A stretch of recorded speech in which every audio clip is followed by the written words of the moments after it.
माया बिन सुख नहीं मेरे दिल में बहुत उचार। मीरा कहे मैं भाई बाबरी छानो नहीं निराश। मीरा आज अपनी शादी की चर्चा सुन के दादू शाह से चर्चा करके कि एक पति होता है और आज भगवान के पास आके बैठ गई। जो संत ने उन्हें कन्हैया दिए थे उनसे कह रही कि मनमोहन मैं तुम्हारी बात निकाल रही हूँ, आओ। खान पान में मुझे मन नहीं लग रहा है, मैं मेरे नैनों में तुम्हारी देखने की ही एक टेर लगन लगी है। तुम आए बिना मेरे दिल की तड़प उचाट शांत नहीं होगी। मीरा कहे मैं भाई बाबरी छोड़ू नहीं मेरा। ये नाम मैं तुम्हारी हूँ तुम मेरे हो, ये बात कब सत्य साबित होगी। भजन पूरा हुआ तो आधीरता पूर्वक नीचे झुककर दोनों भुजाओं में सिंहासन सहित अपने हृदय धन को बांध करके चरणों में सिर टेक दिया। भजन गाया और गा करके फिर भगवान के सिंहासन को पकड़ के मीरा भगवान से एक प्रकार से चैन गई और भगवान से प्रार्थना दोनों भुजाएं फैला के भगवान को बांध दिया। कोई भजन पूजन करे, माला करे या रामायण का पाठ करे या गीता पढ़े, अपने धर्म में ऐसी बात आई है, हमने संतों से सुनी है कि हर सनातन धर्म के स्त्री पुरुष को सुबह उठ के पहले नंबर कर दर्शन करने चाहिए। कराग्रे बसते लक्ष्मी कर मध्य सरस्वती कर मूल्य तू गणेश जी। लक्ष्मी सरस्वती और गणेश जी की फोटो सुबह उठ के देखना और चेहरे को घुमाना। फिर धरती माता को 3 बार प्रणाम करना। फिर बिस्तर पे नीचे पैर रख के माता पिता गुरु और पति को या इष्ट को प्रणाम करना और चारों दिशाओं में सिया राम मैं सब जग जानी कह के प्रणाम करना। इस सब में भगवान है। फिर पानी पीना और फिर नित्य क्रिया करना।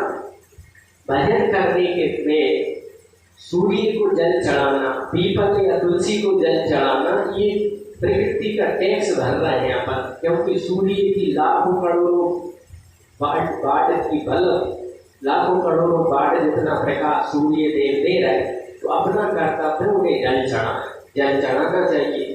तुलसी को जल चढ़ाना चाहिए। गृहस्थ जीवन की मर्यादा है। भगवान की माला अपन करें तो अपने जप और पाठ इन दोनों का योग है। जप और पाठ पूजा में आते हैं तो पाठ में सनातन धर्म कहता है कि गीता और रामायण हिंदू धर्म के सबसे मजबूत स्तंभ है। जिसने हिंदू में जन्म लेकर सनातन में जन्म लेकर रामायण का पारायण नहीं करता, भगवान के वचन गीता के नहीं पढ़ता, तो काय का हिंदू, कैसा हिंदू। रामायण गीता अपने धर्म ग्रंथ नहीं पढ़े तो जन्म का वो गीता पढ़ी नहीं है गीता तो जाएगा यहाँ से रीता, क्योंकि धर्म ही नहीं है, ज्ञान ही नहीं। तो गीता की एक अध्याय नहीं पढ़ पा रहे तो 10 श्लोक पढ़ो, श्लोक नहीं पढ़ पा रहे अर्थ पढ़ो, रामायण के 5-10 दोहा पढ़ो। ये नियम अपने जीवन में होना चाहिए। माला और जप और पाठ और भगवान के जप पाठ करके हमें थोड़ी देर शशांक आसन में भगवान के सामने पड़े रहना चाहिए, प्रणाम करना चाहिए। घुटने बिल्लियों में बैठ जाओ और आगे हाथ फैला के सिर जमीन में रख दो। माताओं बहनों को साष्टांग दंडवत लेटने का निषेध आया है कि ऐसी बात आई है कि ब्राह्मण को बिना आसन के बैठा था, साधु ब्राह्मण को आसन नहीं देना और नीचे बिठाना, महिलाओं को सीना जमीन से लग के प्रणाम करना और भटे आसन पे बैठना, ऐसी 3-4 बातें शास्त्रों ने निषेध करी है। तो शशांक आसन में भगवान ने प्रणाम करना बहुत अच्छी बात है। तो थोड़ी देर ठाकुर जी के चरणों में पड़े रहे भजन के बाद, एकदम ना उठे तो बहुत अच्छी बात है। मीरा भजन गा के पड़ गई, भगवान ने पकड़ के एकदम सिर लगा के चरणों में बैठ गई है। भगवान को पकड़ के बैठ गई और उनका हृदय मानो उनके चरणों में बढ़ गया और चरणों में सिर टेक दिया। नेत्रों से झरती बूंदें उनका चरणों का अभिषेक करने लगी। हृदय चीख रहा था, आओ आओ मेरे सर्वस्व, इस तुच्छ दासी की आतुर प्रतीक्षा सफल कर दो। आज तुम्हारी साथ और इसकी प्रतिष्ठा दाव पर चढ़ी। क्या भाव! कभी कभी ठाकुर जी से लाड़ लगाने चाहिए। मीरा देखो भगवान से कह रही कि इस दासी की लाज और तुम्हारी साथ दोनों दाव पे लगी।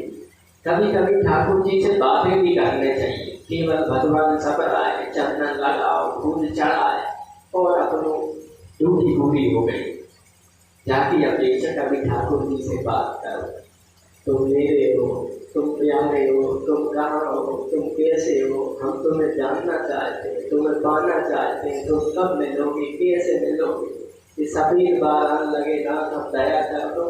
हमारे भजन में तो इतनी शक्ति नहीं है, पर तुम्हारी कृपा में कोई कमी भी नहीं, आप ही कृपा करो। ऐसे करके ठाकुर जी के गले पड़ना, ठाकुर जी से बातें करना, ये भजन साधन में बहुत हितकारी है। एक महात्मा जी तो जा कह रहे थे कि जो ठाकुर जी से जल्दी कनेक्शन जोड़ना चाहता है, ठाकुर जी से बात करना चाहता है, वो अपने प्यारे ठाकुर जी को अपनी एक हाथ दूरी पे रखे, आंखों के सामने। तो ठाकुर जी को नीचे से ऊपर तक, ऊपर से नीचे तक बड़े भाव से, बड़े प्रेम से पल के झपकाए बिना 15-20 मिनट एक तक देखे। तो फिर उनके चेहरे पे देखे, फिर उनकी आंखों में आंखें डाल के देखे। अभी 20-30 मिनट को ये साधना करे तो ठाकुर जी से एक सूक्ष्म संबंध जुड़ जाएगा। तो ठाकुर जी के प्रति जो आंखें रोती लगी देवी पिघलिया की, एक टक देखने से पहले अभी कैसे नहीं पहले, तो ठाकुर जी को एक टक देखोगे तो ठाकुर जी से जो पूछो उसका उत्तर भी मिलेगा। तो नेत्रों में इतनी शक्ति आ जाएगी, असाधारण योग्यता आएगी।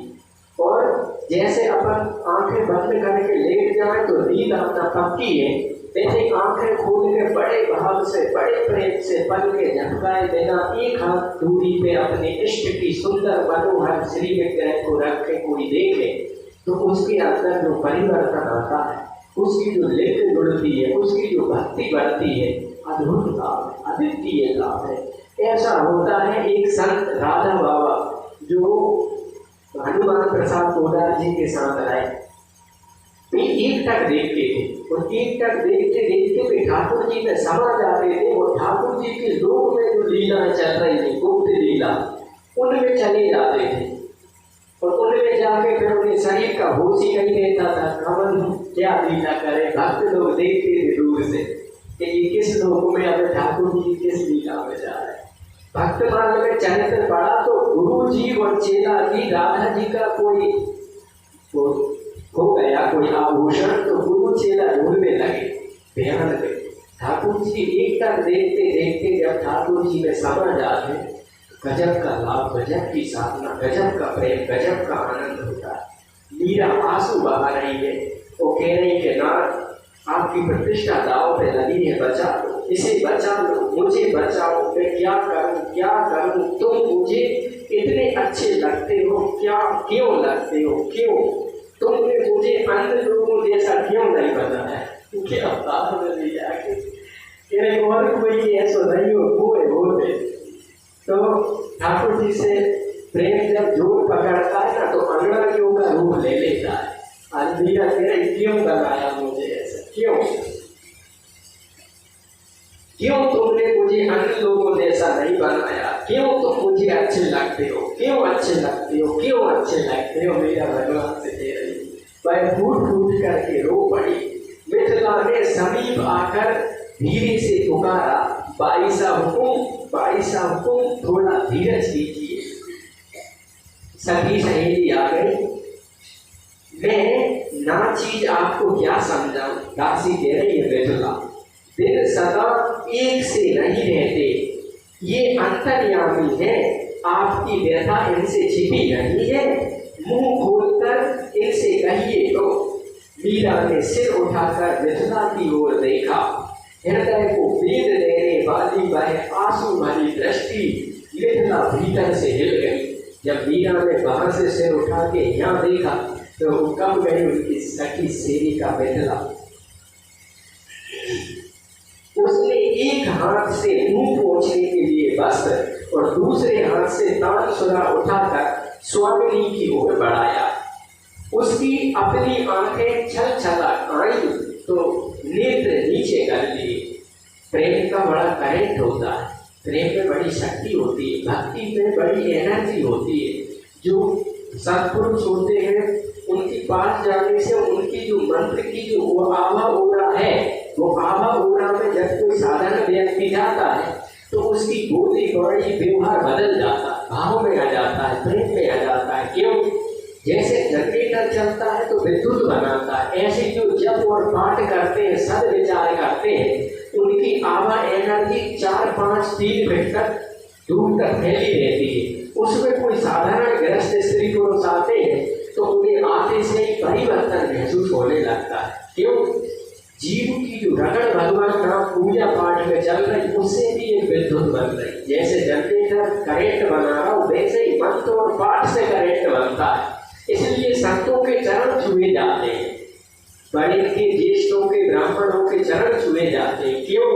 क्योंकि उनके अंदर जो मंत्र से, पाठ से जो एनर्जी बन रही, वह एनर्जी नाखूनों से बाहर निकलती है। पूरे शरीर में निकलने की पैर है या हाथ है तो चरण छूते हैं कि इनमें जो एनर्जी है, मंत्र की जो ऊर्जा है, वह हमारे हाथों में से, इनके चरणों से हमारे हाथों में प्रवेश कर जाए और हम में सद्बुद्धि, सद्विवेक आ जाए। हम काम, क्रोध, लोभ व अहंकार में घसीटे पीटे ना जाए। इसलिए संतों के चरण, ज्येष्ठों के चरण छुए जाते हैं और इसलिए हाथ से आशीर्वाद दिया जाता है कि वो मंत्र की, पाठ की एनर्जी किरणें तुम्हारे सिर में प्रवेश कर जाए। आज जमाना बदल है। प्रणाम कैसे करते? घूंटे छूते एक हाथ से, घूंटे परत है, पैर नहीं पर घूंटे एक हाथ से परत है। जबकि शास्त्र कहता है दाएं हाथ से दायां, बाएं हाथ से बायां पैर छूना चाहिए। वो पैरों में भी क्या, चरण छूना चाहिए, नाखून छूना चाहिए कि फुल एनर्जी हमें आए। लोग घूंटे छू के बैठे, एक हाथ से छूते। ये अभिवादनशीलस्य नित्यं प्रतोक सेविना चत्वारि तस्य वर्तन्ते आयु विद्या यशो बलम। 4 चीजें जब बढ़े, जब हम बाकायदा जो शास्त्र कह रहा है उस अनुसार दंडवत प्रणाम करें, तब लाभ हो। तो मिथिला लीला में इतनी किरणें हैं कि दृष्टि पड़ते मिथिला भी सहम गई और उसको आंसू आने लगे। नेत्र छलछला आए, उसने नीचा सिर कर लिया, मुझे कुछ भी अच्छा नहीं लगता। यही बात आप इनसे अर्ज करें भाई साहब, ये सर्व समर्थ है, यह दासी तो आपके चरणों की रज है। क्या आश्वासन दे पाएगी यह तान सुरा लीजिए और कुछ मन को हल्का कीजिए। उसके आग्रह पर मीरा ने तान सुरा थाम लिया और फिर गाने लगी।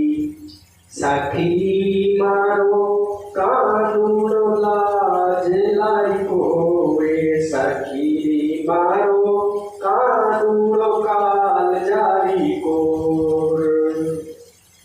मोरे मुकुट पीतांबर सोहे, मोरे मुकुट पीतांबर सोहे, कुंडल की झकझोर। सखी मारो कानून काल जारी कोर, सखी मारो कानून काल जेरी कोर।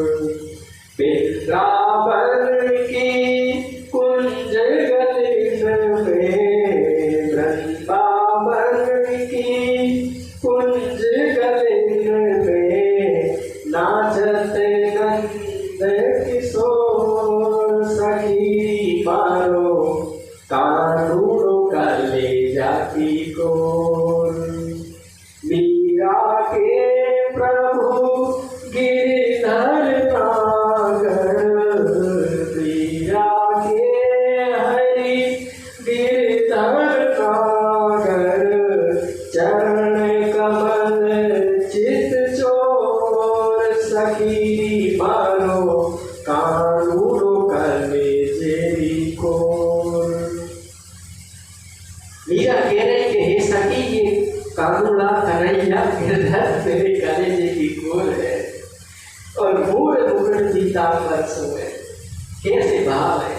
मोर मुकुट पीतांबर सोए, मोर मुकुट पीतांबर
नंद किशोर, मीरा के प्रभु गिरधर नागर, चरण कमल चित चोर। मन थोड़ा हल्का हुआ, उसने मिथिला की ओर देखा। मिथिला तुझे क्या लगता है, क्या वे मेरी पीड़ा जानते हैं? मेरी प्रार्थना सुनकर कभी वे मेरी सुन लेंगे? ये बहुत बहुत बहुत है मिथिला, मेरी क्या गिनती है, इनके तो बहुत सेवक है। स्वामी मोहिना विसारियो, चाहे करोड़ों लोग मिल जाए, तुम सब हमको बहुत हैं। हम सब तुमको गाए, तुम सब हमको गाए। तुम्हारे जैसे हमें और कोई नहीं है, तुम्हें तो करोड़ों है, हमें तुम्हारे जैसे कोई है नहीं। मिथिला मेरी क्या गिनती है, मुझ जैसे करोड़ों जन इनके लिए बिलख रहे हैं, किंतु मिथिला मेरी तो केवल बस यही एक अवलंब है, ना सुने ना आए तब भी मेरा क्या बस है। उसने मिथिला की गोद में मुँह छुपा लिया। मेरा बच्चों की भांति कन्हैया को पुकार रही है, तड़प रही है। क्या आप भूल जाती है भाई साहब कि वे भक्त वत्सल हैं, करुणा सागर है, दीन बंधु है, भक्त की पीड़ा से सहन नहीं कर पाते, दौड़े आते हैं। कितनी बुद्धिमान है मीरा की सहेली शिष्या दासी के पेट पुकारने पे दृढ़ हो जाते। भगवान की प्राप्ति का क्या लक्ष्य, क्या कारण है? जब तक दिल में भगवान के सिवा दूसरी कोई बात बैठी है, तब तक ठाकुर जी किसी को मिल सकते नहीं। जब भजन करते करते वे वासनाएं विचार हट जाएंगे, या सेवा करते करते हम एकदम संसार से उपराम हो जाएंगे, पक जाएंगे, और लगन केवल भगवान की रहेगी, तब भगवान मिलेंगे। जैसे बच्चा माँ के लिए छटपटाए, खिलौना फेंक दे, सारे आश्रय फेंक दे, पलंग से झूला से भी नीचे गिर जाए, तब माँ सारे काम छोड़ के बच्चे उठा लेते। ऐसे जब साधक भजन करते करते कामनाओं को, वासनाओं को, इच्छा को, संकल्पों को नाश कर देता है, ज्ञान अग्नि दग्ध कर्मणाम हो जाते हैं उसके, या भक्ति की अग्नि में कर्म समाप्त हो जाते, संकल्प समाप्त होते हैं, तब ठाकुर जी मिलते हैं। बस सारे साधन भजन कामनाओं को, विषय विकारों को नाश करने के लिए साबित हो जाते हैं। मीरा की सखी ने कही कि ते तो सब जानते करुणा बरुणा है, किंतु मैं भक्त हूँ मिथिला। मीरा ने रोते हुए कहा कि मैं जैसी हूँ उन्हीं की तो हूँ, भजन मुझसे बनता ही कहा, भजन नहीं बनता है, मुझे तो केवल वे अच्छे लगते हैं बस। वे मेरे पति है मिथिला, मैं उनकी हूँ। वे कभी अपनी इस सेविका को अपनाएंगे क्या? श्याम तन श्याम रंग श्याम है हमारो धन, कूदो हमें आठो याम, श्याम जी सो काम है, श्याम जिए श्याम मिले नाई जिए, श्याम के लिए सारा जीवन लगाए हैं। वे कभी अपनी सेविका को अपनाएंगे क्या? उनकी तो 16,108 पत्नियां हैं, और भी ना जाने कहाँ कितनी उनकी प्रेमी जन उन्हें पुकारते होंगे। उनके बीच मेरी यह प्रेमहीन रूखी सूखी पुकार पहुंच पाएगी क्या? कैसे भाव है ठाकुर जी के प्रति? मुझे लगता है कि मिथिला भी कभी भी इसकी ओर देखेंगे भी, मुझे कोई कूल किनारा भीग नहीं पड़ता। अनंत है भगवान के साधक भक्त, अनंत है उनकी आत्माएं। इस दासी को मेढ़ता में कैसे देखेंगे? एक मेढ़ता में भी तुम्हें कोई पुकार रहा है, कैसे देखेंगे?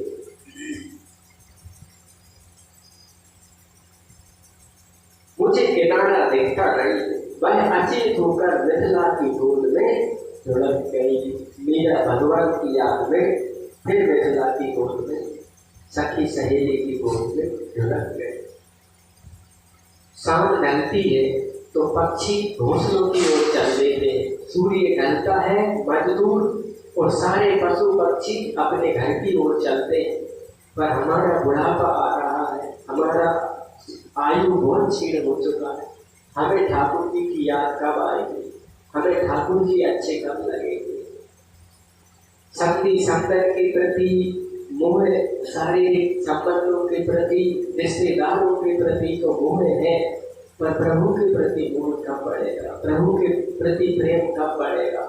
इसलिए चिंता कभी कभी करनी चाहिए अपन सबको कि हे राम, उम्र दिनों दिन बीत रही है, मृत्यु दिनों दिन करीब आ रही है, अभी तक सुख दुख में समता क्यों नहीं आ रही, अभी तक लाभ हानि जय पराजय मान अपमान सर्दी गर्मी में चित्त की वृत्तियां शांत क्यों नहीं हो रही, अभी तक ऐसे दिन क्यों नहीं आए कि हम तुम्हारी याद में 2-4 घंटा एक दोपहर मगन हो जाए।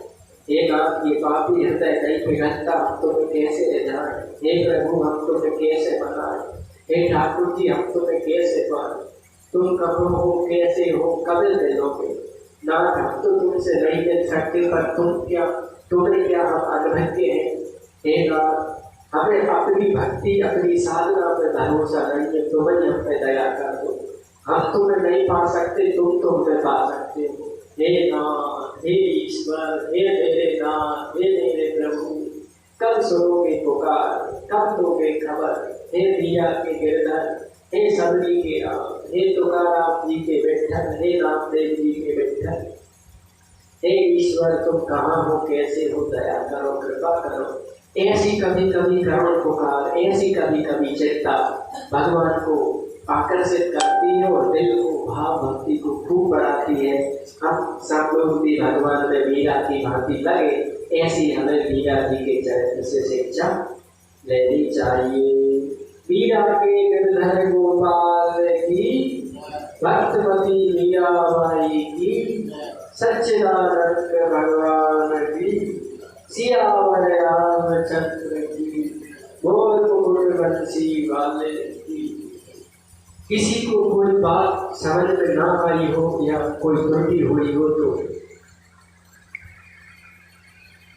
कथा में